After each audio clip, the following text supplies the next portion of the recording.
The hottest show on radio. Raw and insightful interviews with movers, shakers, tastemakers, and experts. This is The Karen Hunter Show. Welcome back to the most incredible show I've probably ever done here on the Karen Hunter Show, Sirius XM. It's called Race. I started with a notion that it's my dream that one day we would, as Martin Luther King said, deal with each other based on the content of our character, not based on the color of our skin. And my thing was, well, let's eliminate the boxes. Let's not check any more race boxes. Let's just define for ourselves who we are. Matter of fact, if you're black, check white if you want to. Let's just be contrarian. Like, that was really what I wanted to do. And as I'm listening to these stories, it's forcing me actually to take a beat and take a breath. I'm so glad that we had this panel. I never know where we're going because this literally is a reality show on the radio.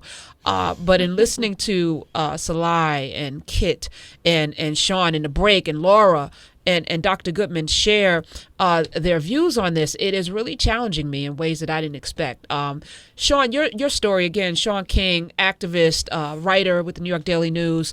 It is baffling to me that people are so upset with you for wanting to identify with being black. It is the strangest thing. And I've gone on Twitter and fought like I came on like Donkey Kong on Twitter. Yeah, you know, I'm with swords. You know, I'm like Blanca from Street Fighter. I'm on there electrocuting people. Right. That shows you my background. But yeah, like it made me so angry that people are coming after you because you know. And my question is, so what if he is white? What difference does it make? Like it's so ridiculous to me. Well, see, I agree and disagree with that. Like, I think if I was a white guy who was for some nefarious benefit trying to pretend, you know, for my own benefit or advancement, that would be weird. Like if that was my story. So Rachel Dolezal is weird. Yeah, I mean, I think people deserve answers. Like, I think there is a nuanced reflection on Rachel Dolezal that's way more complex than the memes, but what she did bothered me because I saw her weave in, like, she sued Howard University as a white woman because they discriminated, she said, against her because she didn't have opportunities there as a white woman. So I'm bothered by somebody who chooses to weave in and out in a way that I've never done.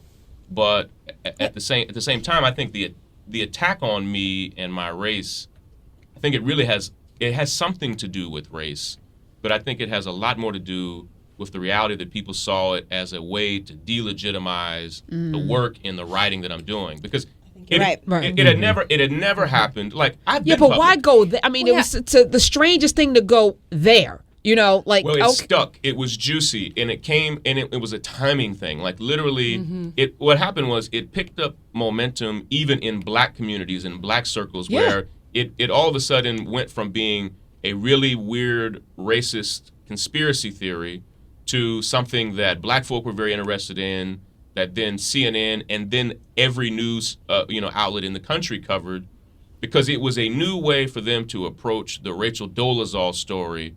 So if you look at on August 18th and 19th and 20th of last year, every story about me was about me being a new form of Rachel Dolezal, which boiled my blood to no end. And I'm still, at that time, I'm still doing the let me take the White House advice and say nothing. And then finally I just said, listen, I can't do this. This is going to ruin me.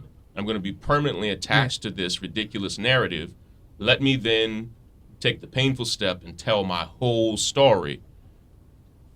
At that point, by and large, for black folk and most progressive thinking people, they saw it and were pained that I took the step to share my story and then moved on. But the people who did not move on were the people who hated what I do, and for them, they see it as a way to make a mockery of me, and it's an easy way for them to discount what I'm saying. And for those who aren't familiar with Shaun King, what he's done, and the reason why I invited him to be a regular on the show, is to take the victims of police brutality and bring the human story. So when we see the young lady in a Texas classroom who's manhandled by a police officer, we get to hear who she was, not just this, miscreant child who had to be thrown across the room by a law enforcement officer, but we get to see her background because Shaun does the work to tell the story of that young lady, of Tamir Rice, of Mike Brown. This is where because it's important. They're human beings. Because here's the thing, I've actually been a fairly well-known public figure many other times in my life. I've been well-known. But it was not until I was rocking the boat on this issue that people felt the need to find ways. When I was a public figure that was just doing charitable works, and a lot of my charitable works primarily helped white folk. White folk at that point in time had no beef with me, had no real concerns about my race. They weren't talking about it until, as a profession, I began coming out and finding new ways to critique injustice in America. And so it has everything to do with that. But there is a peculiar obsession with race in America. And I find it interesting. What Dr. Goodman said is that here it was really based on a complete fallacy. It was just all made up. But how we have taken it to heart. I mean, we've really, especially in America, we've taken it to be truly at our roots. It's really about black and white. And when you bring up race, it's always a heated discussion. It's always raises people's blood on one side or the other. You said people were attacking you, Kit, for not being blacker. Well, they attack, why don't you look like your mother? Right. Why don't you look more like your mother? As if it was something I did, intentionally. Genetics, I can't help the way the genetics turned out. Good, bad, or indifferent. So are those mostly black people who want you to be part of, like I said to you during the break, like, I want you to be a Black Power movement person, It's like, it's just me, right? It would be cool. It would be, right? Because it would mess people up, right? But that's then not you'd who have you are. the people who are attacking you, the same exact type of people. Those people come out and they'd be like, it's not, you can't do that. You can't be that.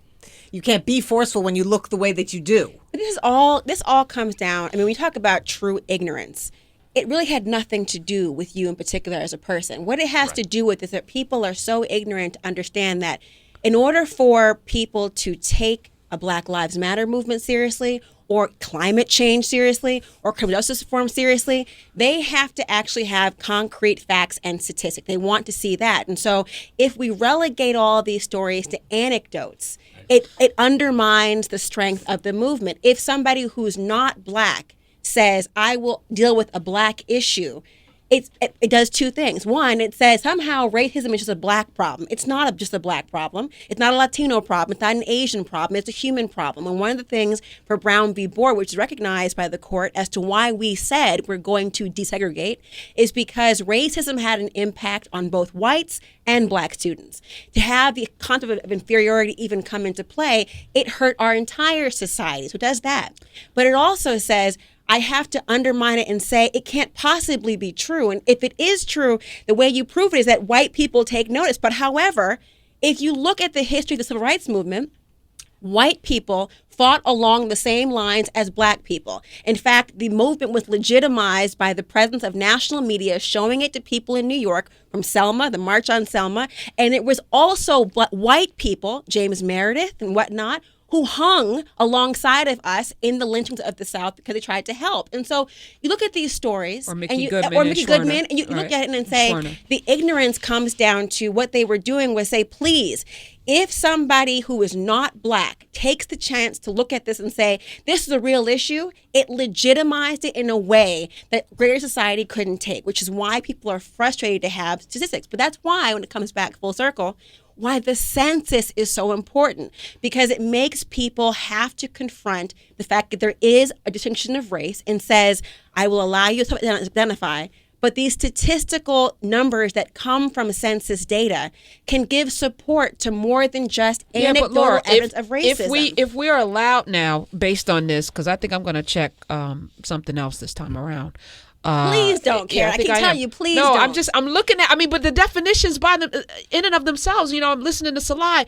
Who are they to tell me what box I need, what defines me as a human being? I just think it's so undermining. And getting back to the Sean thing, this whiteness that we've bought into, this white supremacy. You're from Kentucky, Owsley, Kentucky. It's like 99.9% white. I think it's 100% white. The poorest county in the entire United States of America, 100% white. They're all on food stamps. They're broke. They're poor. And they vote against their interests every single year because they're white. And ultimately, whiteness trumps even living in a tin shack with no food and government cheese. I'm still white, which is what they did in slavery with the indentured servants. Well, you're not the darky slave. You're still white, even though you probably don't even live as well as a slave, because guess what? They get food, marginal, and clothing, marginal. You really got to scrape for everything, but you're still white. And it just created this division, Dr. Goodman, that still exists to this day, which is why Sean keeps getting abused on social media by these white people who want him to stop doing what he's doing because he's messing with the whiteness. Is what you're doing. You're messing with the whiteness. Yeah, I don't think it's going to go away either. I don't think. I think race is a permanent part of American. Damn it! I think we can tinker with it and have fun with it and experiment with it the way you're saying, but it is so deeply ingrained into the fabric of this country. Even in my mind, I think when white people become a statistical minority in this country, which is 2042, then they may start saying, "Hey, let's change up something." You think so? I would disagree. I don't think. I think if anything, they're going to try to start a race war just so that this won't happen. That war will begin before then. Yeah, because this is a problem. What was the Newsweek cover that showed that white life expectancy was on? I was like, Lord have mercy. Why are they putting that on the front page of Newsweek? All that's doing is stoking fear that I won't no longer exist. But if Dr. Goodman is telling the truth, you already don't exist. Right. There's no such thing. Well, race doesn't exist biologically or scientifically, but we've had it for 200-300 years, and I agree with Sean. It's not going to go away. And I don't think the census, getting rid of it on the census is going to do it. Institutionally, it's so embedded in all our minds that it's not going to go away until we do a major educational job and maybe, through your people listening to the show, it will help maybe younger individuals. Certainly Sean has crossed that path and understands it, and I think more people need to cross that path. We need to have more interracial audiences and things of that sort that go on, and I think it's going to take decades because there's so much invested in this. I would say it took a long centuries. But we have to be willing. Look at how long it took to understand that the Earth wasn't flat. And who's invested in that? Who's invested in that? But look at all the investments in the racial world order. Okay, you just went there. Investment. Okay, so who benefits from this white-black construct and this race thing that who's benefiting? Obviously, it's white people that are benefiting from this. But I'm sorry, but I got to go back to the census thing, because here's part of the problem I feel, because we're starting to do research through Truth and Reality, because we do race-related media literacy work on college campuses in an attempt to use pop culture, particularly the media we consume, as a way to draw attention to how violent media stereotypes of Black women are used to help support the continued dehumanization and degradation of Black women in real life. And so when my researchers are putting together the evaluations and they're putting, check multiple categories, I'm so resistant to that notion because of the fact I'm like, look, the data can't be clean. It's not clean. And if they put Black, you've got to put, okay, Black, is it Caribbean? Is it West Indian? Why does that matter? But here's the thing. In domestic violence, right? So I serve on the board of directors for the National Domestic Violence Hotline. I'm a survivor myself. When you're looking at resources, when you're looking at outside of just the census, when we're looking at data that the FBI collects on victims of gendered violence, the group with the highest percentage of domestic violence is multiracial, 53%. Black women come in second with 38%, followed by followed by Latino, and then white. And Asian are there. Now, and Native American women, that's a whole different category. Okay, but we're talking, is it per capita? Right? Per capita, right? So with that, multiracial is problematic to me. When people start checking everything off, let's say my sister, right, who's Asian and white, if she were a victim of domestic violence and checked multiracial as a category, she goes into that category, but we don't know. Is that a black woman who is suffering under systemic racism and who's been abused and not treated seriously by the police and who's being re-victimized in the court system because of the color of her skin? Because, look, there are people who look just like Laura who will go on Match.com. I've seen it all the time. I've seen people look like Idris Elba putting on there that they are Scottish, they are, they're English. Idris on Match.com?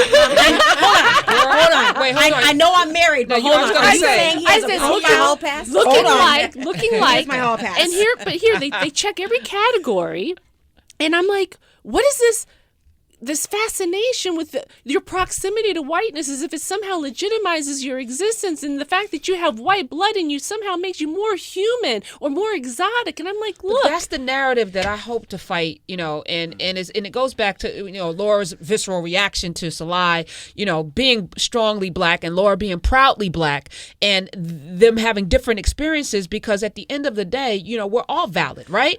But my question would be, so what box would I check? According to your, what you're saying, because I can't check necessarily the black box because my father was as white as the coffee cup. And quite frankly, your kids could never check the black box either. Or their kids, maybe. I don't know. Right. Well, the one right. drop. Well, and you know what? When you talk about these boxes, though, here, people misunderstand. The reason it's important to track the information, you're right in terms of why you track it. And Sean, what you're talking about is right. Everyone here is correct in why you're tracking it. But the reason you track it is because a lot of legislation that's actually current is based on the requirement that they be tracking the data so we can actually follow up. Is there a problem in the drawing of voter districts? You will not know that if you just check other. Yet they still gerrymander, and they still. But they sometimes gerrymander, which is why when I was in the voting section of the Civil Rights Division of the Department of Justice, we had to rely on the American Constitution, which is the smaller form of the census, which is done yearly, to figure out how to prove it. Because when I was talking about what happened with you, Sean, it's about the forest through the trees. People, I'm a trial attorney. If I'm in front of you as a jury and say, I can either show you circumstantial evidence about my theories of how this person was murdered, or I can show you a videotape and show you the actual scene. You want the direct evidence, which is why census and statistics give you the direct evidence. But the problem with being able to check, to Salai's point, is that multiracial becomes a very broad category, which you don't know what makes up that multiracial, those pieces. Which I think that's why the census forms should change so that you can delineate. I was just going to say, I'm going through the census now. When I read the definition for white, I was like, really? Mm-hmm. They threw in everything and the kitchen sink. Black, they just relegated to the lower part of Africa. Mm-hmm. Like, really? You can divvy up Africa like that and determine that? Okay. And then they, of course, American Indian. But here's what's crazy. You could be white twice on the census. So you're white alone, right? And then you're white Hispanic, right? So you can check that box. White not Hispanic, 2 or more races. There's so much confusion on these. If we just did white and black, I would be okay with that because all the Asians. But we did that for a while. Then they're black. Asians are black. Latinos are black. Everybody's black. You're either white or black. That's my world. We're either gonna do it this way or not at all. And that's why you don't write the census forms, Karen. Well, I should be president. But Dr. Goodman, we talked about it on the break that they're changing the form to accommodate that. So we've had decennial censuses since 1790. Right. Never once has it not changed.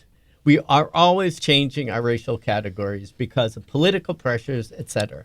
So we've never had clear definitions, multiracial, whatever. They're always cockamamie, confused, whatever.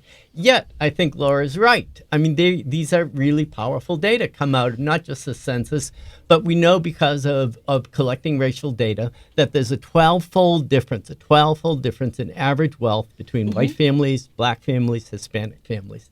That is powerful. Now, the question is, do we do anything about it? And that's where that's racism. Okay. That's Thank racism. you. That's true.